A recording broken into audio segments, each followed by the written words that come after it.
जय हिंद दोस्तों, स्वागत है आप सबका हमारे YouTube चैनल शाही आईएएस में। आज मैं आप लोगों के लिए आधुनिक भारत से वैसे इंपॉर्टेंट क्वेश्चन लेकर आ रहा हूं जो कि बीपीएससी के द्वारा प्रीवियस ईयर एग्जामों में पूछे गए हैं। ठीक है, बीपीएससी के द्वारा ही नहीं, बिहार में जितने भी एग्जाम होते हैं उन सारे एग्जामों में ये सारे इंपॉर्टेंट क्वेश्चन है जो प्रीवियस ईयर एग्जाम में पूछे गए हैं। आने वाले एग्जाम में भी पूछे जाने की संभावना है। ठीक है, चलिए देखते हैं किस तरह क्वेश्चन अभी तक पूछे जा चुके हैं और किस तरह से क्वेश्चन बनने की संभावना है। आइए स्टार्ट करते हैं। देखिए, पहला क्वेश्चन क्या कह रहा है। 1857 के विद्रोह का तत्कालीन कारण क्या था।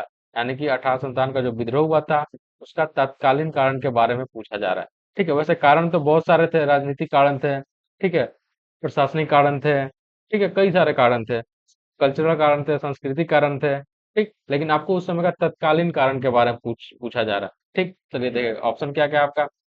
ऑप्शन है आपके सामने, अंग्रेजों की विभाजन की नीति, ठीक है, भारतीय सैनिकों के साथ भेदभाव, कारतूस का ग्रीस होना, या फिर भारी कर और भुखमरी। जल्दी से जवाब दीजिए आप लोग, इसका आंसर क्या होगा। ठीक है, देखिए इसका आंसर क्या होगा। कारतूसों का ग्रीस होना, यानी कि जो कारतूस हुआ करते थे, जो बंदूक की गोलियां हुआ करती थी, उनमें ग्रीस का होना, ये क्या था, सबसे बड़ा तत्कालीन कारण था। अब देखिए इसका मतलब क्या हुआ। जो कारतूस होते थे ना, जो कारतूस का जो ऊपर का कवर हुआ करता था, वो जो ना जानवरों के चर्बी से बना हुआ था।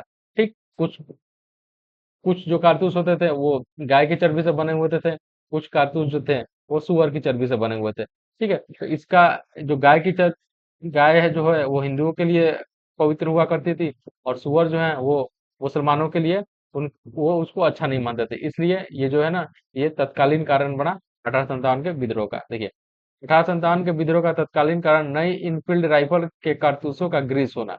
ठीक है, कारतूसों का ग्रीस होना, यह अफवाह फैली थी कि इन कारतूसों में गाय और सुअर की चर्बी का उपयोग किया गया है, जिससे भारतीय सैनिकों को दांतों से काटना पड़ता था। यह हिंदू और मुस्लिम दोनों धर्मों के सैनिक की धार्मिक भावनाओं के खिलाफ था, जिससे विद्रोह भड़का। ठीक है, तो आपको ये ध्यान में रखना है। देखिए, पिछली बार एक ये भी क्वेश्चन पूछा जा रहा है कि जो इनफील्ड राइफल में जो कारतूसों का उपयोग कब कब शामिल किया गया था। ठीक है, ये भी क्वेश्चन बन चुका है। ये 1856 में दिसंबर में शामिल किया गया था। ठीक है, और 1857 में इसको लेकर के विद्रोह उठा था। तो ये आपसे ये भी क्वेश्चन पूछा जा सकता है। नेक्स्ट क्वेश्चन देंगे हम लोग। असहयोग आंदोलन किस वर्ष हुआ था, यानी कि असहयोग जो आंदोलन था, ठीक है, उसके बारे में पूछा जा रहा है कि वो कब किस वर्ष हुआ था। ऑप्शन है आपका 1918, 1920, 1922 या फिर 1930। ठीक है, तो आपको बताना है कि असहयोग आंदोलन कब हुआ था।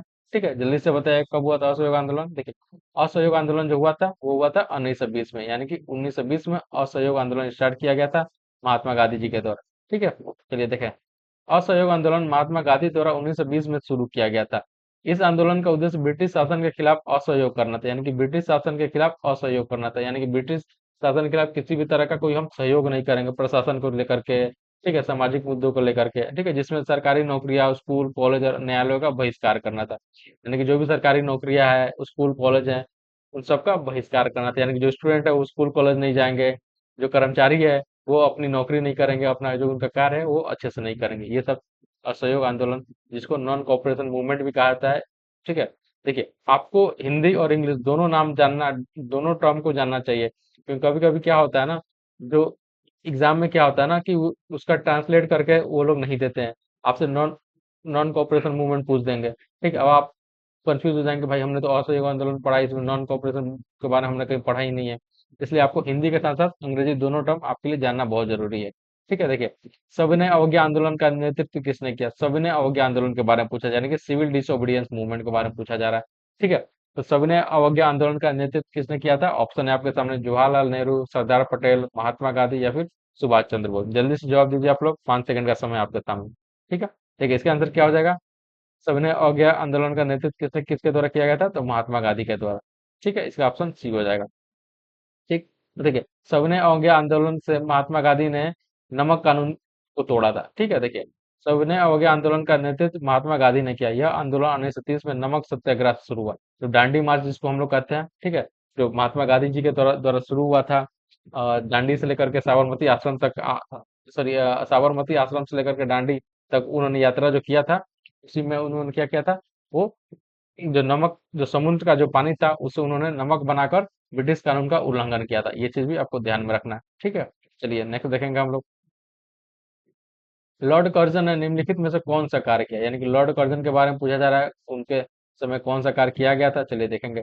जालियांवाला बाग हत्याकांड, बंगाल का विभाजन, भारतीय राष्ट्रीय कांग्रेस की स्थापना या फिर रॉलेट एक्ट को लागू करनी। ठीक, तो लॉर्ड कर्जन के द्वारा इनमें से कौन सा कार्य किया गया था, जल्दी से जवाब दीजिए आप लोग। 5 सेकंड का समय आपके सामने।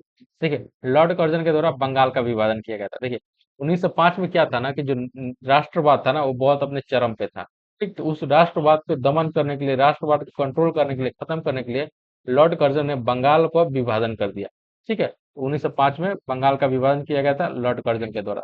ठीक है, चलिए देखिए, लॉर्ड कर्जन ने 1905 में बंगाल का विभाजन किया था। उन्होंने बंगाल को धार्मिक और भाषाई आधार पर पूर्वी बंगाल और असम तथा पश्चिम बंगाल में विभाजित किया था। यानी कि उन्होंने धर्म के आधार पर और भाषा के आधार पर बंगाल का विभाजन किया था। इस विभाजन का भारतीय राष्ट्रीय कांग्रेस और अन्य स्वतंत्रता सेनानियों ने कड़ा विरोध किया था। यानी कि जो भी स्वतंत्रता सेनानी थे उन्होंने इसका बहुत विरोध किया था। ठीक, चलिए नेक्स्ट क्वेश्चन देखेंगे हम लोग। स्वराज पार्टी की स्थापना किसने की थी, यानी कि स्वराज पार्टी जो थी उसकी स्थापना किसके द्वारा की गई थी। ऑप्शन है आपके सामने, महात्मा गांधी, सरदार पटेल, जवाहरलाल नेहरू, रविंद्रनाथ टैगोर, चित्तरंजन दास, मोतीलाल नेहरू, सुभाष चंद्र बोस और भगत सिंह। ठीक है, 5 सेकंड का समय आप लोगों के सामने, जल्दी से जवाब दीजिए। देखिए, जो स्वराज पार्टी का गठन किया गया था वो कब किया गया था, जब असहयोग आंदोलन जो चल रहा था, महात्मा गांधी जी के द्वारा जो असहयोग आंदोलन स्टार्ट किया गया था, जब उसको समाप्त कर दिया गया। ठीक है, तो दो लीडर थे, चित्तरंजन दास और मोतीलाल नेहरू, इन दोनों के द्वारा स्वराज पार्टी की स्थापना की गई थी। ठीक है, तो इसका आंसर क्या हो जाएगा, चित्तरंजन दास और मोतीलाल नेहरू के द्वारा असहयोग आंदोलन के समाप्ति के बाद स्वराज पार्टी की स्थापना की गई थी। ठीक, 1923 में की गई थी। ये चीज भी आपको ध्यान में रखना है कि ये भी क्वेश्चन पूछा जा सकता है कि स्वराज पार्टी की स्थापना कब की गई थी, तो 1923 में की गई थी। ठीक, नेक्स्ट क्वेश्चन देखेंगे हम लोग। रॉलेट एक्ट कब पारित किया गया था, यानी कि जो रॉलेट एक्ट था जिसको काला कानून भी कहा जाता है, उसको कब पारित किया गया था। ऑप्शन है आपके सामने, 1917, 1919, 1921 या फिर 1923। ठीक है, जल्दी से जवाब दीजिए आप लोग, इसका आंसर क्या हो जाएगा। देखिए, रॉलेट एक्ट 1919 में पास किया गया था। कब पास किया गया था, 1919 में। इसे काला कानून भी कहा जाता है। देखिए, इसमें क्या था ना कि जितने भी भारतीय है ना उनके खिलाफ बिना किसी वारंट के, बिना किसी सबूत के, बिना किसी मुकदमे के उनको गिरफ्तार करके जेल में डाला जा सकता था। ठीक है, देखिए, रॉलेट एक्ट 1919 में पारित किया गया। ठीक है, इस अधिनियम ने ब्रिटिश सरकार को भारतीयों को बिना किसी मुकदमे के गिरफ्तार करने और उन्हें कैद में रखने का अधिकार दिया। ठीक है, बिना किसी मुकदमे के आपको गिरफ्तार किया जा सकता था, आपको कैद में रखा जा सकता था। ना कोई वकील, ना कोई दलील, आपको गिरफ्तार किया जा सकता था। ठीक है, इसका व्यापक विरोध हुआ और जालियांवाला बाग हत्याकांड इसका प्रत्यक्ष प्रमाण था। ठीक है, और इसी का जो आगे चल के आप जो जालियांवाला बाग हत्याकांड के बारे में आप देखेंगे, वो इसी के विरोध के चलते ही जालियांवाला बाग हत्याकांड हुआ था। ठीक है, चलिए नेक्स्ट क्वेश्चन देखेंगे हम लोग। काकोरी कांड किस वर्ष हुआ, यानी कि जो काकोरी कांड जो है, जो एक ट्रेंड, एक इंसिडेंट है, उसमें क्या हुआ था कि कुछ भारतीय जो स्वतंत्रता सेनानी थे उन्होंने एक ट्रेन को लूट लिया था।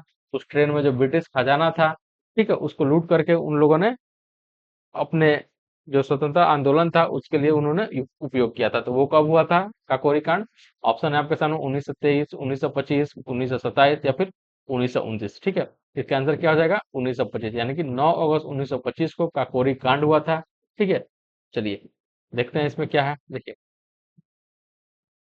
काकोरी कांड 9 अगस्त 1925 को हुआ था। इसमें राम प्रसाद बिस्मिल, अशफाक उल्ला खां और अन्य क्रांतिकारियों ने ब्रिटिश सरकार की ट्रेन को लूट कर सरकारी खजाने को हथिया लिया था। ठीक है, देखिए, अब ये भी पूछा जा सकता है काकोरी कांड का क्या उद्देश्य था, तो सरकारी का खजाने को लूटना उनका उद्देश्य था। ठीक है, और इसमें कौन कौन शामिल थे, तो राम प्रसाद बिस्मिल और अशफाक उल्ला खान, ये दो महत्वपूर्ण जो लीडर थे, जो स्वतंत्रता सेनानी थे, ये लोग शामिल थे काकोरी कांड में। आपसे नाम भी पूछा जा सकता है कि कौन कौन शामिल थे काकोरी कांड में। ठीक है, और काकोरी कांड का क्या उद्देश्य था, सरकारी खजाने को लूटना उनका उद्देश्य था। किस भारतीय नेता ने पूर्ण स्वराज की मांग की थी, किसके द्वारा पूर्ण स्वराज की मांग की गई थी। ऑप्शन है आपके सामने, बाल गंगाधर तिलक, महात्मा गांधी, जवाहरलाल नेहरू या फिर भगत सिंह। ठीक है, जल्दी से जवाब दीजिए आप लोग, क्या इसका आंसर होगा, पूर्ण स्वराज की मांग किसके द्वारा की गई थी। ऑप्शन है, इसका आंसर हो जाएगा बाल गंगाधर तिलक, यानी कि बाल गंगाधर तिलक जो थे, जिन्होंने मराठा और केसरी नाम से जो दो महत्वपूर्ण पत्रिका उन्होंने जारी किया था, शुरुआत की थी, उनको ही उन्होंने ही पूर्ण स्वराज की मांग की थी। ठीक है, तो इसका आंसर क्या हो जाएगा, बाल गंगाधर तिलक हो जाएगा। ठीक, देखिए, sorry sorry sorry sorry sorry, confuse हो गया मैं। ठीक है, देखो, पूर्ण स्वराज की मांग किसके द्वारा की गई थी। पूर्ण स्वराज की मांग जो की गई थी वो पंडित जवाहरलाल नेहरू के द्वारा की गई थी 1929 में। ठीक है, 1929 में पंडित जवाहरलाल नेहरू के द्वारा पूर्ण स्वराज की मांग की गई थी। ठीक है, और इस अधिवेशन में 26 जनवरी 1930 को भारतीय स्वतंत्रता दिवस के रूप में मनाने का भी निर्णय लिया गया था। ठीक है, इस अधिवेशन में 26 जनवरी 1930 को भारतीय स्वतंत्रता दिवस भी मनाने का निर्णय लिया गया था। ठीक है, यहाँ पे थोड़ा कंफ्यूज हो गया था मैं, इसलिए सॉरी। ठीक है, चलिए नेक्स्ट क्वेश्चन देखेंगे हम लोग। ठीक है, जालियांवाला बाग हत्याकांड कब हुआ? जालियांवाला बाग जो हत्याकांड है वो कब हुआ था? ठीक है, हम लोग ने देखा था 1919 में रॉलेट एक्ट आया था, और रॉलेट एक्ट के प्रभाव की वजह से ही जो विरोध प्रदर्शन हुआ था, उसके बाद जालियांवाला बाग हत्याकांड हुआ था। तो ऑप्शन है आपके सामने 1917, 1918, 1919 या फिर 1920। तो जालियांवाला बाग हत्याकांड कब हुआ था आपको ये बताना है। पहले आप ये बताइए कि रॉलेट एक्ट कब आया था? तो रॉलेट एक्ट 1919 में आया था, और 1919 में ही जालियांवाला बाग हत्याकांड भी हुआ था। इसका आंसर हो जाएगा सी हो जाएगा। ठीक है, चलिए नेक्स्ट क्वेश्चन देखेंगे हम लोग। भारत छोड़ो आंदोलन किस वर्ष हुआ था? यानी कि भारत छोड़ो आंदोलन, जिसे क्विट इंडिया मूवमेंट भी कहा जाता है, वो किस वर्ष शुरू हुआ था? ऑप्शन है आपके सामने 1940, 1941, 1942, 1943। ठीक है, इसका आंसर क्या हो जाएगा? 1942, यानी कि 8 अगस्त 1942 को क्विट इंडिया मूवमेंट यानी कि भारत छोड़ो आंदोलन ये स्टार्ट हुआ था। अब देखिए, ये आपसे क्वेश्चन भी पूछा जा सकता है कि भारत छोड़ो आंदोलन का, भारत छोड़ो का नारा किसने दिया था? ठीक है, तो यूसुफ मेहर अली एक लीडर थे जिनका नाम था यूसुफ मेहर अली। उन्होंने भारत छोड़ो आंदोलन का नारा दिया था।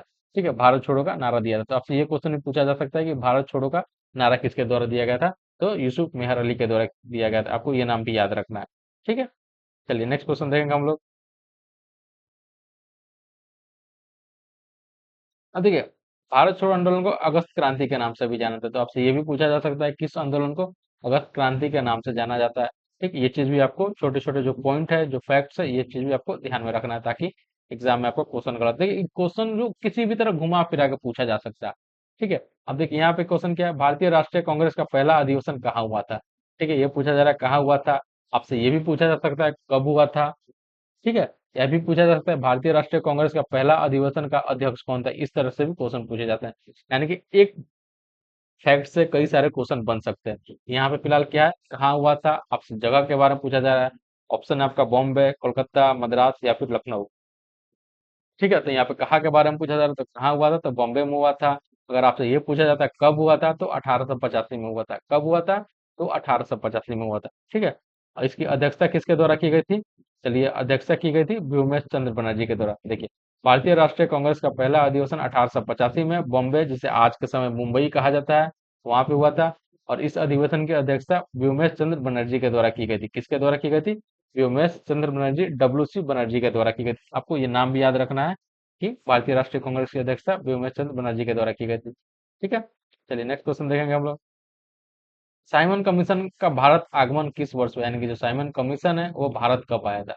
ठीक है, चलिए ऑप्शन क्या है आपके सामने, 1925, 1927, 1928 या फिर 1929। तो आपसे साइमन कमीशन के बारे में पूछा जा रहा है कि साइमन कमीशन भारत कब आया था। जल्दी से जवाब दीजिए आप लोग, इसका आंसर क्या हो जाएगा? ठीक है, साइमन कमीशन भारत कब आया था? 1928 में भारत आया था। ठीक है, साइमन कमीशन भारत कब आया था? 1928 में आया था। ठीक, और इसमें इसके जो भी सदस्य थे वो क्या थे? सबके सब विदेशी थे। इसमें 7 सदस्य थे, और सातों के सातों विदेशी थे। ठीक है, साइमन कमीशन 1928 में भारत आया था। यह आयोग भारतीय संविधान में सुधार के प्रस्ताव लाने के लिए गठित किया गया था। यानी कि इसका उद्देश्य क्या था? तो भारतीय जो संविधान था उसके उसके प्रस्ताव में सुधार लाने के लिए इसका गठित किया गया था। भारतीय संविधान में सुधार के प्रस्ताव लाने के लिए इसको गठित किया गया था। लेकिन इसमें कोई भी भारतीय सदस्य नहीं था, सारे के सारे विदेशी थे, सारे के सारे यूरोपियन थे। इसलिए इसका व्यापक पैमाने पर विरोध किया गया था भारतीय नेताओं के द्वारा। ठीक है, चलिए नेक्स्ट क्वेश्चन देखेंगे हम लोग। देखिए, साइमन कमीशन के विरोध में ही जो लाला लाजपत राय जी थे, उनकी लाठीचार्ज हुई थी पंजाब में। उस समय विरोध वो कर रहे थे, वहां पे उनकी मृत्यु हो जाती है। लाठीचार्ज होता है, उसकी वजह से उनकी मृत्यु हो जाती है। तो ये चीज भी आपको याद में रखना है, ध्यान में रखना है कि किस नेता की या फिर किस लीडर की साइमन कमीशन का विरोध करते समय उनकी मृत्यु हो जाती है लाठीचार्ज में। ठीक है, ये क्वेश्चन भी आपसे पूछा जा सकता है। देखिए, नेक्स्ट क्वेश्चन है, लाल बाल पाल त्रिमूर्ति में कौन शामिल नहीं है? यानी कि लाल बाल पाल त्रिमूर्ति में कौन शामिल नहीं है, आपको ये बताना है। ठीक है, चलिए, बाल गंगाधर तिलक, विपिन चंद्र पाल, लाला लाजपत राय या फिर गोपाल कृष्ण गोखले। तो इसके अंदर क्या होगा, जल्दी से जवाब दीजिए आप लोग कि लाल बाल पाल जो त्रिमूर्ति है उसमें कौन शामिल नहीं है। तो आप नाम से समझ सकते हैं, लाल यानी कि लाला लाजपत राय, बाल यानी कि जो बाल गंगाधर तिलक, पाल यानी कि विपिन चंद्र पाल। ठीक है, तो इसका इसमें कौन शामिल नहीं है? गोपाल कृष्ण गोखले। इसके अंदर क्या हो जाएगा? गोपाल कृष्ण गोखले। अब देखिए, महात्मा गांधी जी जो थे ना, वो गोपाल कृष्ण गोखले को अपना राजनीतिक गुरु भी मानते थे। ठीक है, तो आपसे ये भी क्वेश्चन पूछा जा सकता है कि महात्मा गांधी के राजनीतिक गुरु कौन थे? तो गोपाल कृष्ण गोखले जी थे। ठीक है, चलिए नेक्स्ट क्वेश्चन देखेंगे। गांधी इरविन समझौता किस वर्ष हुआ था? गांधी इरविन समझौते के बारे में पूछा जा रहा है। देखिए, इरविन जो था वो क्या था? इंडिया का वायसराय था 1930 से 31 के समय। ठीक है, तो वो आपसे पूछा जा रहा है गांधी इरविन जो समझौता हुआ था वो किस वर्ष हुआ था? 1930 में हुआ था, ठीक है, 1931 में हुआ था, 1932 में हुआ था, या फिर 1933 में हुआ था? ये कब हुआ था? ये 5 मार्च 1931 को हुआ था। आपको डेट याद रखना है, 5 मार्च 1931। देखिए, इसी तरह से क्वेश्चन ज्यादातर एग्जाम में पूछे जा सकते हैं आपसे। ठीक है, देखिए, गांधी इरविन समझौता 5 मार्च उन्नीस सौ इकतीस को हुआ था। इस समझौते के तहत महात्मा गांधी ने सविनय अवज्ञा आंदोलन को स्थगित किया और ब्रिटिश सरकार ने सभी राजनीतिक कैदियों को रिहा करने का वादा किया था। ठीक है, ये कब हुआ था? 5 मार्च 1931 को। तो देखिए, यहाँ पे आप देख तो रहे हैं कि सभी राजनीतिक कैदियों को रिहा करने का वादा किया था, लेकिन वैसे राजनीतिक कैदियों को रिहा करने का वादा किया था जो अहिंसक थे। ठीक है, यानी कि जिन्होंने हिंसा का प्रयोग नहीं किया था। ठीक है, अगर ऐसी बात रहती कि सारी सभी राजनीतिक कैदियों को रिहा करने की बात हो रही है, तो भगत सिंह को, सुखदेव को, राजगुरु को भी उनको रिहा करना चाहिए था। लेकिन उन्होंने कहा था कि हम वैसे कैदियों को रिहा करेंगे जो अहिंसा का उपयोग कर रहे हैं, यानी कि जिन्होंने हिंसा का उपयोग नहीं किया। इसलिए उन्होंने भगत सिंह, सुखदेव और राजगुरु को रिहा नहीं किया। और 23 मार्च 1931 को जो हम लोग देखते हैं, जो शहीद दिवस मनाया जाता है भगत सिंह, सुखदेव और राजगुरु के, जिस दिन उनको फांसी दिया गया था। ठीक है, तो आपसे ये क्वेश्चन भी पूछा जा सकता है कि भगत सिंह, सुखदेव और राजगुरु को कब फांसी दिया गया था? तो 23 मार्च 1931 को फांसी दिया गया था। ठीक है, जिसको शहीद दिवस के नाम से भी जाना जाता है। ठीक है, इस तरह के क्वेश्चन भी आपसे एग्जाम में पूछे जा सकते हैं। ठीक है, चलिए नेक्स्ट क्वेश्चन देंगे। भारत का पहला गवर्नर जनरल कौन था? भारत के पहले गवर्नर जनरल के बारे में पूछा जा रहा है। ऑप्शन है आपके सामने, Lord Mountbatten, Lord Canning, Lord Dalhousie, या फिर विलियम बेंटिक। ठीक है, जल्दी से जवाब दीजिए आप लोग, इसका आंसर क्या हो जाएगा? ठीक है, इसका आंसर क्या हो जाएगा? William Bentinck. यानी कि जो विलियम बेंटिंक था वो भारत का पहला गवर्नर जनरल था। अगर भारत के पहले वायसराय की बात की जाए तो उसका आंसर क्या हो जाएगा? लॉर्ड कैनिंग हो जाएगा। यानी कि लॉर्ड कैनिंग जो था वो भारत का पहला वायसराय था। ठीक है, तो देखिए, विलियम बेंटिक भारत का पहला गवर्नर जनरल कब बनता है? तो वो 1833 में, जब चार्टर एक्ट आता है 1833 का, उसी समय यह प्रावधान रहता है कि जो बंगाल का जो गवर्नर जनरल रहेगा उसको किस, अब नया नाम दिया जाएगा, क्या कहा जाएगा उसको? भारत का गवर्नर जनरल कहा जाएगा। तो उसी समय जो, उस समय जो बंगाल का गवर्नर जनरल था विलियम बेंटिंक, वो भारत का गवर्नर जनरल बन गया। इसका कार्यकाल कब से कब तक था? इसका कार्यकाल 1828 से 1835 तक था। आपसे यह भी पूछा जा सकता है, लेकिन इस तरह के क्वेश्चन कम चांसेस रहते हैं कि किसी का कार्यकाल पूछा जाए। ठीक है, तो आपसे ये पूछा जा सकता है कि विलियम बेंटिंक, भारत का पहला गवर्नर जनरल कौन था? विलियम बेंटिंक था। इस तरह के आपसे क्वेश्चन पूछे जा सकते हैं। भारत का पहला वायसराय कौन था? इस तरह के क्वेश्चन पूछे जा सकते हैं। ठीक है, चलिए नेक्स्ट क्वेश्चन देखेंगे हम लोग। भारतीय राष्ट्रीय कांग्रेस के किस अधिवेशन में स्वराज को प्रमुख लक्ष्य घोषित किया गया था? यानी कि स्वराज को प्रमुख लक्ष्य घोषित किया गया था किस अधिवेशन के तहत? ठीक है, चलिए नेक्स्ट ऑप्शन देखेंगे हम लोग का, क्या क्या ऑप्शन है हमारा। देखिए, 1906 कलकत्ता, 1920 नागपुर, 1929 लाहौर, या फिर 1931 कराची। देखिए, ये जितने भी आपके अधिवेशन है ना, अधिवेशन सारे के सारे इंपॉर्टेंट, मतलब कुछ महत्वपूर्ण अधिवेशन है जिनमें कुछ महत्वपूर्ण निर्णय लिया गया, कुछ महत्वपूर्ण फैसला किया गया। ठीक है, उससे वो पता चलता है कि कौन सा जो अधिवेशन है ज्यादा इंपॉर्टेंट है। ठीक, तो यहाँ पे स्वराज की को लक्ष्य घोषित किया गया था, तो किस अधिवेशन को घोषित किया गया था? तो 1929 का जो लाहौर अधिवेशन था, उस उसमें स्वराज को अपना कांग्रेस ने प्रमुख लक्ष्य घोषित किया था। और जो 1929 का जो लाहौर अधिवेशन था, उसकी अध्यक्षता किसके द्वारा की गई थी?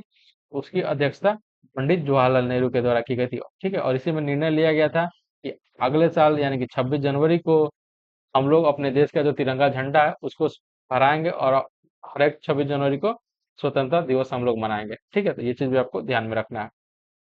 ठीक है, देखिए, 1929 के लाहौर अधिवेशन में भारतीय राष्ट्रीय कांग्रेस ने पूर्ण स्वराज, यानी कि फुल इंडिपेंडेंस की बात की थी और प्रमुख लक्ष्य घोषित किया था। इस अधिवेशन की अध्यक्षता जवाहरलाल नेहरू के द्वारा की गई थी। ठीक है, ये चीज भी आपको ध्यान में रखना है। ठीक, चलिए आज के लिए बहुत बहुत धन्यवाद।